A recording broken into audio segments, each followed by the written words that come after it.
না, বঙ্গবন্ধুর প্রশ্নে কোনো আপোষ হবে না। মুক্তিযুদ্ধের প্রশ্নে কোনো আপোষ হবে না।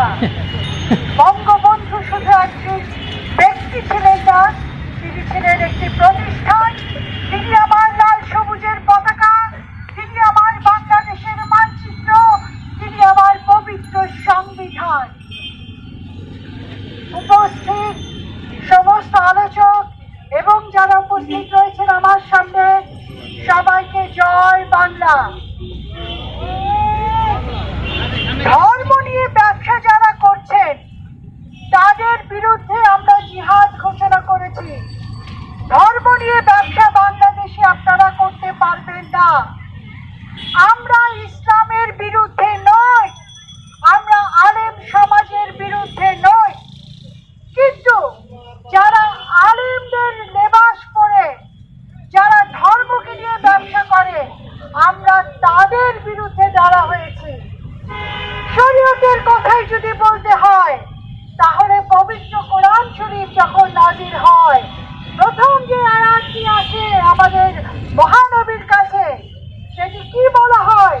বলা হয়েছে ইকরা বিসমি রাব্বিকাল্লাযী খালাক, পড়ো, তোমার প্রভুর নামে পড়ো। পড়তে বলেছেন আমাদের সবাইকে। এখন শুধু অন্য পড়ে আমাদেরকে ব্যাখ্যা দিবেন তাই তো হবে না।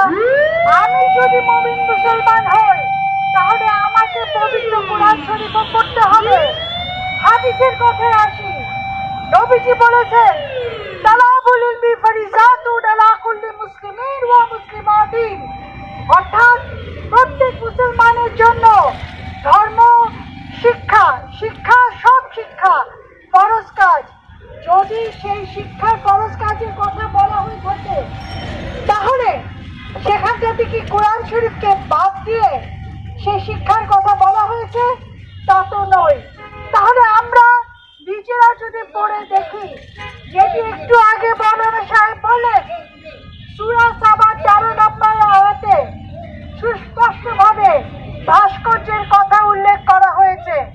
তাহলে আপনারা যে সমস্ত আলেমরা বলছেন ভাস্কর্য হারাম, এই ক্ষমতা আপনাকে কে দিয়েছে? পবিত্র কোরআন শরীফ, যেই কোরআন শরীফ আমাদেরকে ধর্ম শিখায়, যেই পবিত্র আল কোরআন আমাদের জন্য সবার উপরে স্থান, সেই আল কোরআনের বিরোধিতা আপনি করছেন কিভাবে? আপনি কেন বেহেশত আর দোজখের টিকিট বিক্রি করছেন? এই টিকিট বিক্রি করার সাহস আপনাকে কে দিয়েছে? আর আপনারা যখনই সুযোগ পাচ্ছেন আমাদেরকে নাস্তিক বলে বিশাল কথা বলছেন। তুরিনা প্রজেক্ট পিঠের চামড়া তুলে দেশ ছাড়া করবেন। আরে বাবা, নাস্তিক দায়িত্ব নেওয়ার জন্য আপনাদেরকে কে দিয়েছে? পবিত্র কোরআন শরীফে তো আল্লাহ তাআলা বলেছেন তিনি সেটি ডিসিশন নেবেন, কে বেহেশত যাবে কে দোজখ যাবে, তিনি হচ্ছেন বিচার করবেন। কে আস্তিক কে নাস্তিক, কার মনে কি আছে সেই বিচারও করবেন মহান আল্লাহ তাআলা। তাহলে আজকে আপনারা যারা এই কাজগুলো করে বলছেন আস্তিক নাস্তিকের বিভেদ তুলছেন, আজকে আপনারা কথায় কথায় ফতোয়া দিচ্ছেন, তারা নিজেদেরকে কি আল্লাহ তাআলার পজিশনে নিয়ে গেছেন? নাউজুবিল্লাহ। একজন মুসলমান হিসেবে আমি এর তীব্র প্রতিবাদ জানাই। আপনারা ইসলামের বিরুদ্ধে দাঁড়িয়ে কথা বলছেন। আর তারপরে সূরা নাহলে সুস্পষ্টভাবে বলা আছে তর্ক করতে হবে উত্তম পন্থায়। তো আপনারা তর্ক বাদ দিয়ে যে রাতের আধারে চোরের মতো ভাস্কর্য ভাঙছেন, বাঘা যতীনের ভাস্কর্য ভাঙছেন। 3 দিন আগে কুষ্টিয়া থেকে ফিরলাম প্রতিবাদ সভা করে, সেখানেও আপনাদেরকে অবাঞ্ছিত ঘোষণা করা হয়েছে। আপনারা বুড়ি গঙ্গায় ফেলতে চেয়েছেন বঙ্গবন্ধুর ভাস্কর্যকে।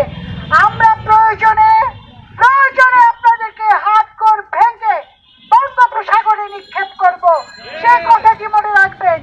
এই বাংলাদেশ মুক্তিযুদ্ধের বাংলাদেশ, এই বাংলাদেশ অসাম্প্রদায়িকতার বাংলাদেশ, এই বাংলাদেশ ধর্ম নিরপেক্ষতার বাংলাদেশ, এই বাংলাদেশ বাঙালি জাতীয়তাবাদের বাংলাদেশ। এই বাংলাদেশ নিয়ে খেলা খেলবেন না। আপনারা ধর্মে আলেম যদি বলেন ধর্মজ্ঞান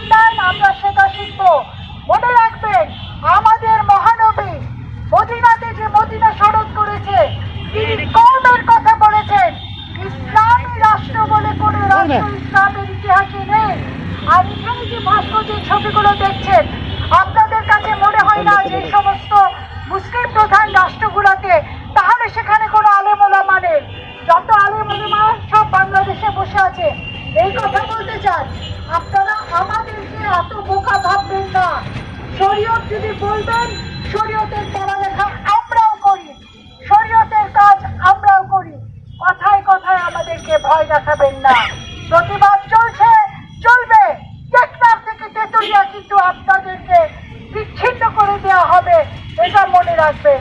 সবশেষে বলবো, বাংলাদেশের সংবিধান, যেই সংবিধান লাল সবুজের পতাকার কথা বলে, সেই সংবিধানকে নিয়ে স্বপ্ন দেখে ইসলামী রাষ্ট্র বানাবেন, এই স্বপ্ন দেখবেন না। 30 লক্ষ শহীদের জন্য প্রাণ দিয়েছে এই দেশের জন্য। এই দেশের জন্য 5 লক্ষ নারী নির্যাতিত হয়েছে। এই দেশের জন্য 1 কোটি লোক উদ্বাস্ত হয়েছে।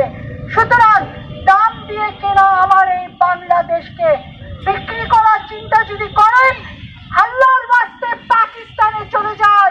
আপনাদের প্রাণী পাকিস্তানে, আপনারা সেখানে গিয়েও দেখবেন জিন্না সাহেবের ভাস্কর্য আছে। আপনাদের তো বড়ই মুশকিল, কোথায় যাবেন ঠিক করে নেন। আমরা প্রশাসনের দৃষ্টি আকর্ষণ করছি, মামুনুল গঞ্জে অবিলম্বে আইনের আওতায় নিয়ে আসতে হবে। না হলে আরো কিছু মুসলমান ভাই আমাদের বিভ্রান্ত হয়ে ভাস্কর্য ভাঙার চেষ্টা করবে এবং এই ধরনের অপরাধ করবে। সুতরাং এই অপরাধ থেকে যদি রাষ্ট্রকে সুরক্ষা করতে হয়, আমাদের জাতীয়তাবাদকে সুরক্ষা করতে হয়, তাহলে তাদেরকে আইনের আওতায় এনে বিচার করতে হবে। সবাই তাহলে একবার